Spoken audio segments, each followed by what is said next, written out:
नमस्कार, मैं नंदनी चौहान और आप देख रहे हैं चैनल 9 न्यूज। अगर आपने हमारा चैनल सब्सक्राइब नहीं किया है तो सब्सक्राइब करने के साथ ही बेल आइकन दबाना नहीं भूलें। खबरों पर जाने से पहले नजर डालेंगे आज की टॉप हेडलाइंस पर। मेवाड़ में हाईकोर्ट बेंच की स्थापना की मांग पहुंची राज्यसभा तक। सांसद चुन्नीलाल गरासिया ने राज्यसभा में मांग उठाते हुए विधि मंत्री से जल्द वर्चुअल हाईकोर्ट बेंच की स्थापना करने की उठाई मांग।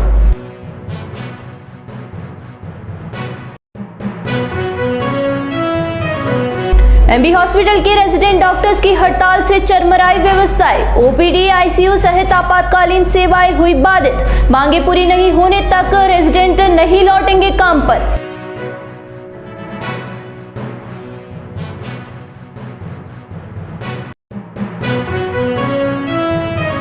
भाजपा सांसद अनुराग ठाकुर का कांग्रेसियों ने किया पुतला दहन। नेता प्रतिपक्ष राहुल गांधी की जाति को लेकर दिए बयान के बाद कांग्रेसी उतरे थे सड़कों पर।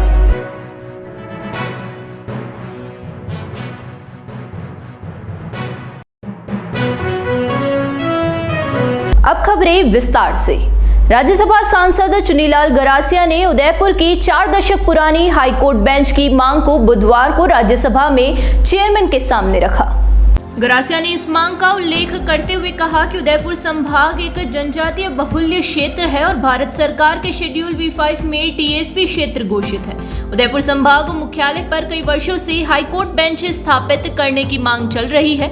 इस मांग को लेकर उदयपुर संभाग की आम जनता और उदयपुर बार एसोसिएशन पिछले 4 दशकों से आंदोलनरत है। समय समय पर उदयपुर बार एसोसिएशन की ओर से इस मांग को प्रदेश और केंद्र सरकार तक पहुंचाने की कोशिश की गई है। वर्तमान में उदयपुर संभाग के लोगों को अपने न्याय के लिए जोधपुर हाईकोर्ट जाना पड़ता है, जो कि काफी दूर पड़ता है। जनजातीय वर्ग के लोगों को इसमें काफी खर्च और समय लगता है। उन्होंने विधि मंत्री से कहा कि बदलते डिजिटल युग में उदयपुर संभाग मुख्यालय पर वर्चुअल हाईकोर्ट बेंच की स्थापना तत्काल की जाए, जिससे उदयपुर संभाग की आम जनता को अतिशीघ्र लाभ मिल सके और अपने न्याय और हक के लिए समय और खर्च बचाया जा सके। कि उदयपुर संभाग मुख्यालय पर कई वर्षों से राजस्थान हाई कोर्ट की बेंच स्थापित करने की मांग चल रही है। इस मांग को उदयपुर संभाग की आम जनता और बार काउंसिल द्वारा लगातार लगभग 37 वर्षों से की जा रही है। वर्तमान में उदयपुर संभाग के लोगों को अपने न्याय के लिए जोधपुर हाई कोर्ट जाना पड़ता है, जो कि काफ़ी दूर पड़ता है।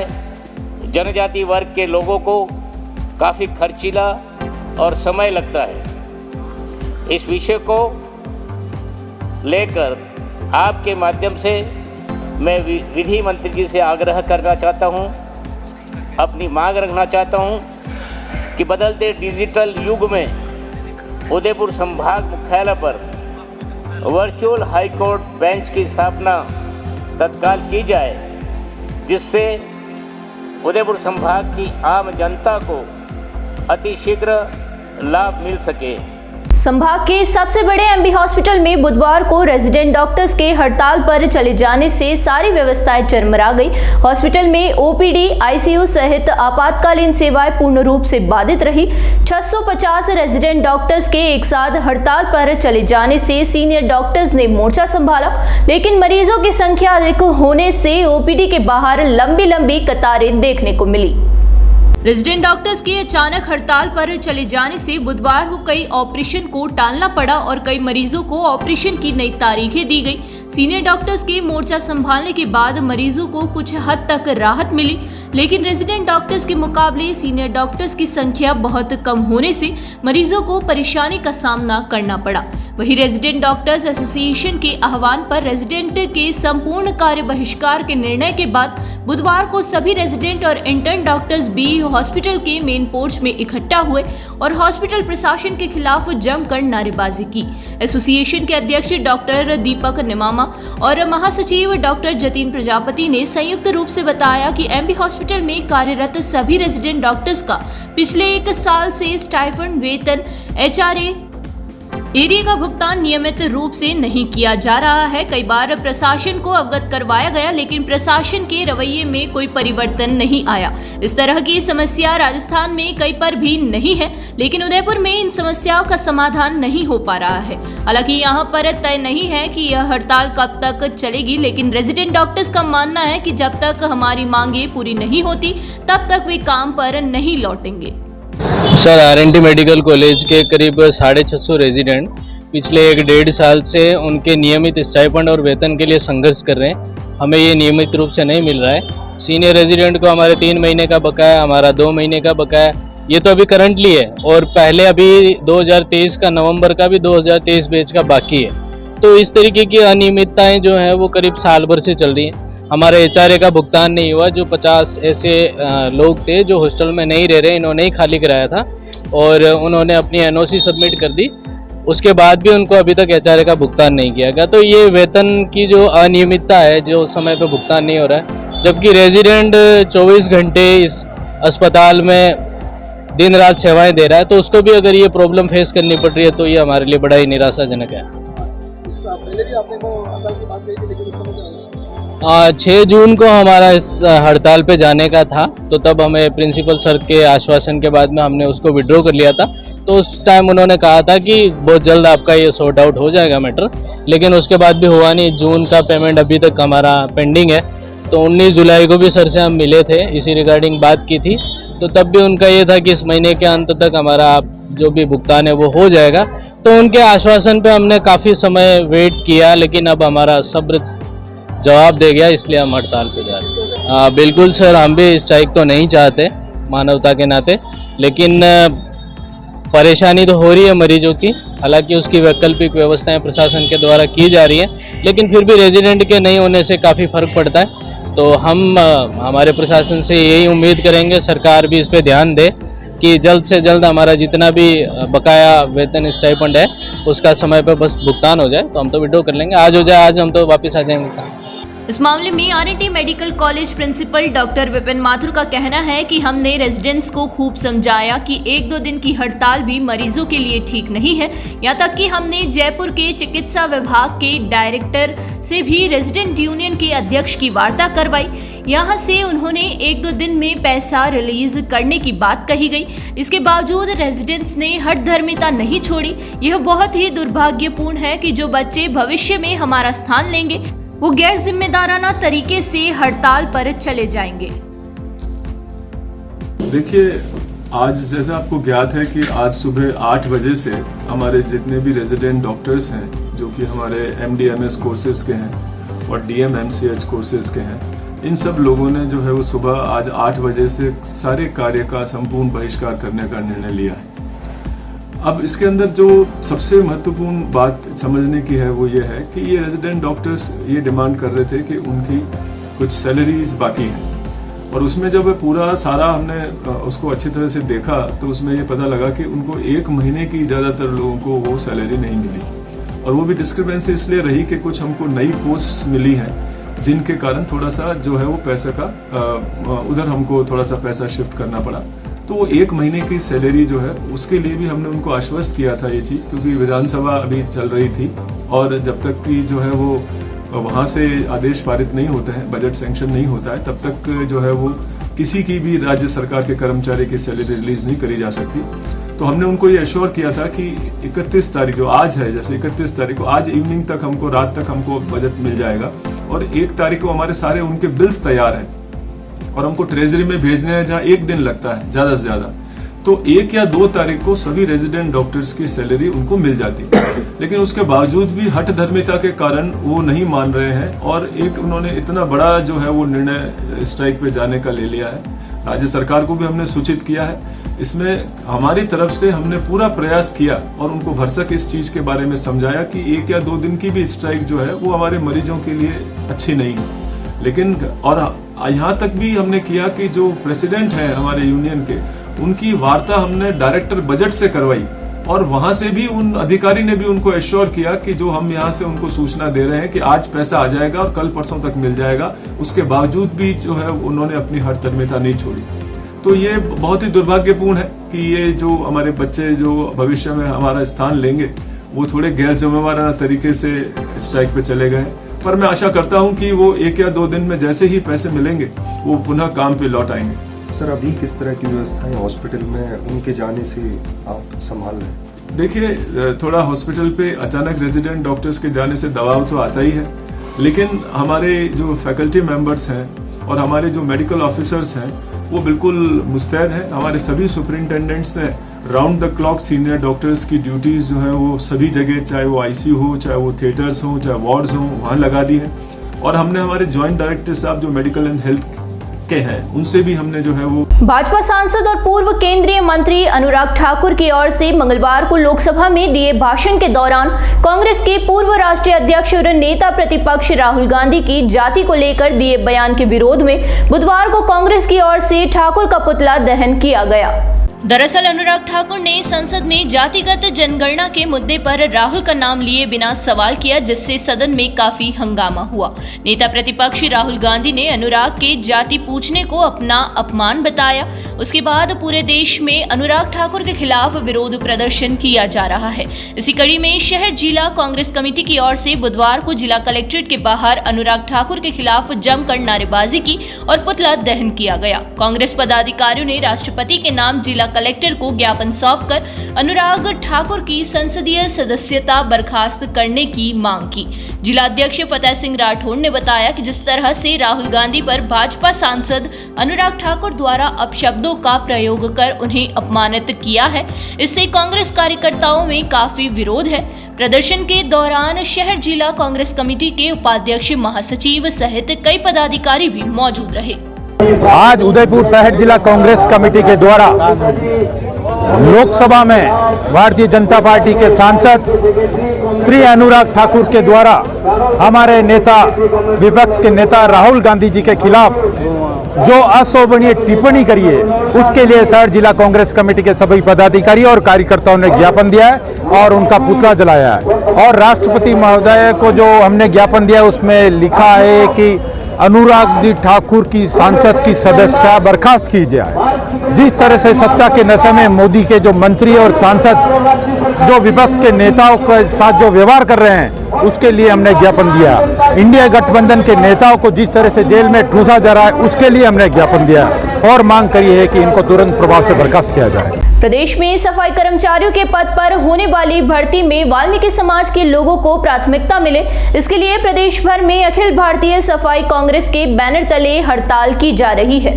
बुधवार को जिला कलेक्ट्रेट पर सफाई कर्मचारियों ने प्रदर्शन करते हुए अपनी मांगों को जिला कलेक्टर के माध्यम से सरकार तक पहुंचाने की कोशिश की। सफाई कर्मचारियों ने बताया कि सरकार इस पद पर केवल वाल्मीकि समाज के लोगों को प्राथमिकता दे। सफाई कर्मचारियों के पद पर अन्य समाज के लोग भर्ती हो जाते हैं, लेकिन वे काम नहीं करते। इसका उदाहरण नगर निगम में है।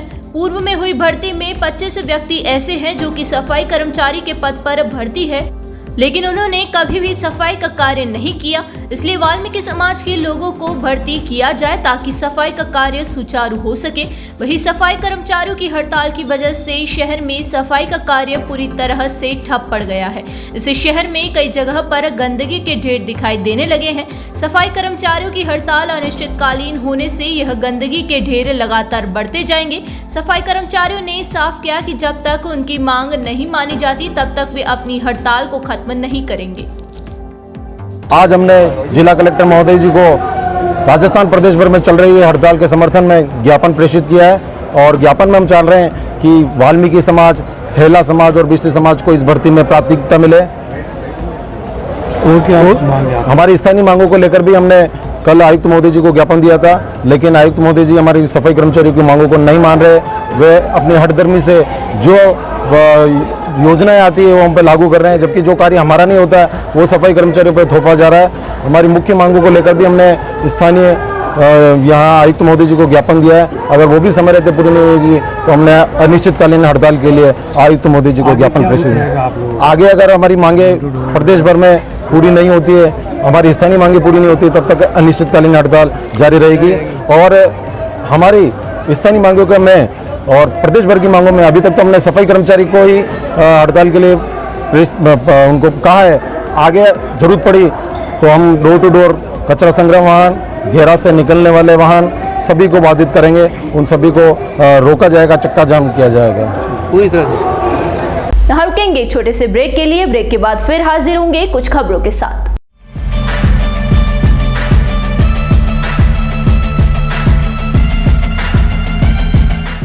ब्रेक के बाद फिर से आपका स्वागत है। बढ़ेंगे अगली खबरों की ओर।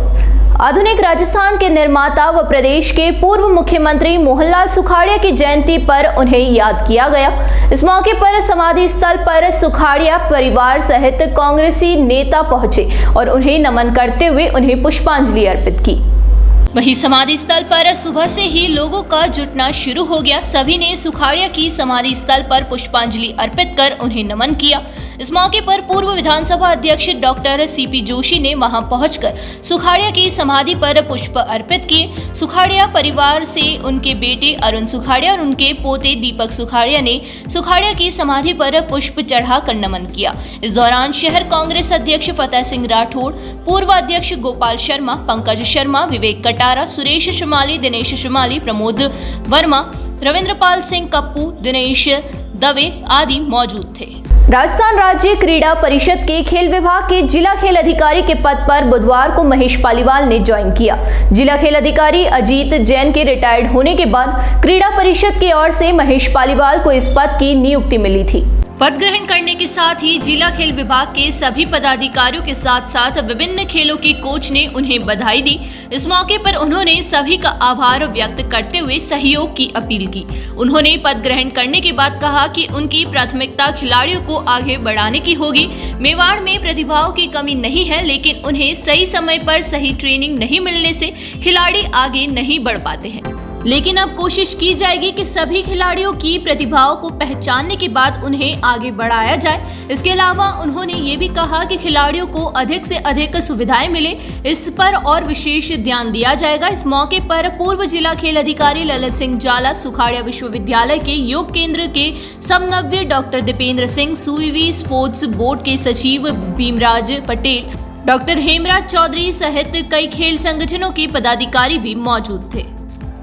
मैंने राजस्थान राज्य क्रीड़ा परिषद के आदेश के अनुसार आज खेल अधिकारी के पद पर ज्वाइन किया है। ये वैसे पद खेलों में सबसे बड़ा पद है और जो जिले को पूरे खेल देखता है। मेरी प्राथमिकता इसमें यह रहेगी, मैं वैसे चूँकि प्रशिक्षण कार्य पे ही ज़्यादा ध्यान दूंगा।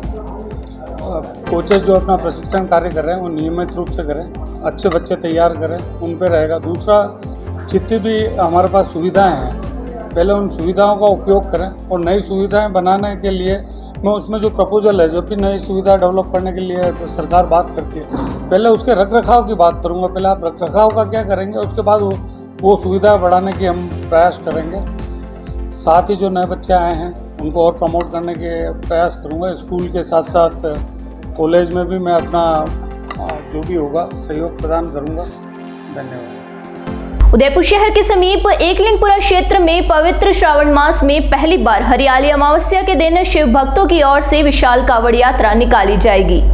क्षेत्रवासी डॉक्टर परमवीर सिंह दुलावत ने बताया कि यात्रा को लेकर तैयारियां शुरू हो गई है। यात्रा जोड़ियाजी बावजी महादेव मंदिर से प्रारंभ होकर ललितेश्वर महादेव मंदिर पर जलाभिषेक के साथ संपन्न होगी।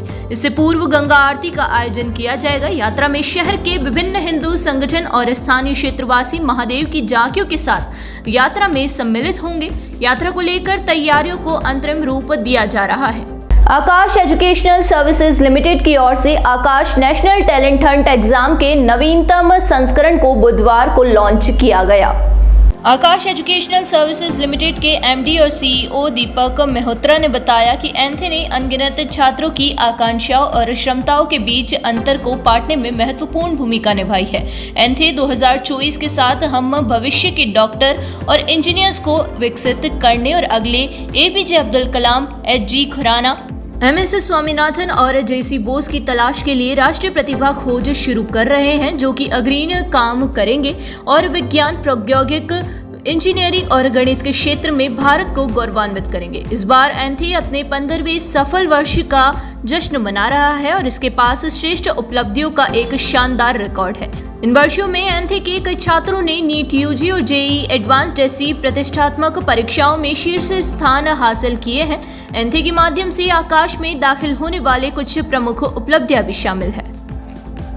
आकाश में ऑल इंडिया लेवल का जो एक नेशनल लेवल स्कॉलरशिप टेस्ट यानी कि एंथे, उसको आज हम लॉन्च कर रहे हैं और ये देश का सबसे बड़ा स्कॉलरशिप एग्जाम है जो कि किसी भी कोचिंग में एडमिशन लेने के लिए एक माइलस्टोन साबित होता है बच्चों के लिए, जिसमें बच्चों को क्लास 8, 9, 10th, 11th, 12th और 12th पास जो भी कोर्सेज हैं उसमें एडमिशन लेने के लिए उनको 100% तक यानी 100% स्कॉलरशिप का प्रावधान दिया जा रहा है। दूसरा, ऐसे बच्चे जो कि टॉप 100 रैंक में अपनी अपनी क्लासेस में आते हैं उनके लिए उनको एक और जो कैश अवार्ड है वो दिया जा रहा है, जिसमें लगभग ये मान के चलिए कि अगर कोई बच्चा प्रथम आता है तो जो भी स्कॉलरशिप उसको मिलती चाहे वो 100% हो, उसके अलावा 1 लाख रुपए की स्कॉलरशिप दी जाएगी और उसके अकॉर्डिंग अलग अलग स्लैब बने हैं। इसके साथ ही में आकाश राजस्थान में स्कूल स्पॉन्सरशिप प्रोग्राम भी एंथे के साथ में हम लोग लॉन्च कर रहे हैं, जिसमें ऐसा विद्यालय जहाँ पर बच्चा टॉप 100 रैंक्स में आता है उस विद्यालय को भी एक स्पॉन्सरशिप दी जा रही है, जिसकी जो प्राइस मनी है वो लगभग 5 लाख रुपए है, फर्स्ट रैंक से 5 रैंक तक, और इसके अलावा अलग अलग है। तो ऐसे विद्यालय जो कि इस तरह के बच्चे जो जहाँ से निकलते हैं वो इस राशि को अपना जो व्यक्तिगत स्कूल निर्माण है या स्कॉलरशिप को करिकुलर एक्टिविटीज़ हैं वो वहाँ पर इस्तेमाल कर सकते हैं। एक बार फिर नजर डालेंगे आज की टॉप हेडलाइंस पर।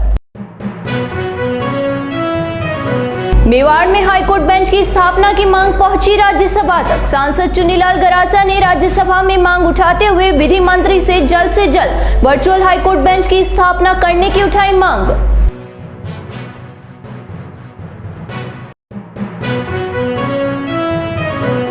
एमबी हॉस्पिटल के रेजिडेंट डॉक्टर्स की हड़ताल से चरमराई व्यवस्थाएं। ओपीडी, आईसीयू सहित आपातकालीन सेवाएं हुई बाधित। मांगे पूरी नहीं होने तक रेजिडेंट नहीं लौटेंगे काम पर।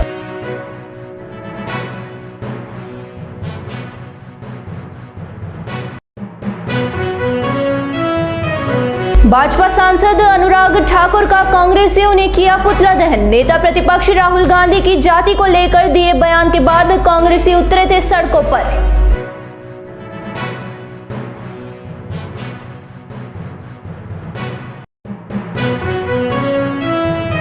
तो दीजिए इजाजत और बने रहिए चैनल 9 न्यूज के साथ। नमस्कार।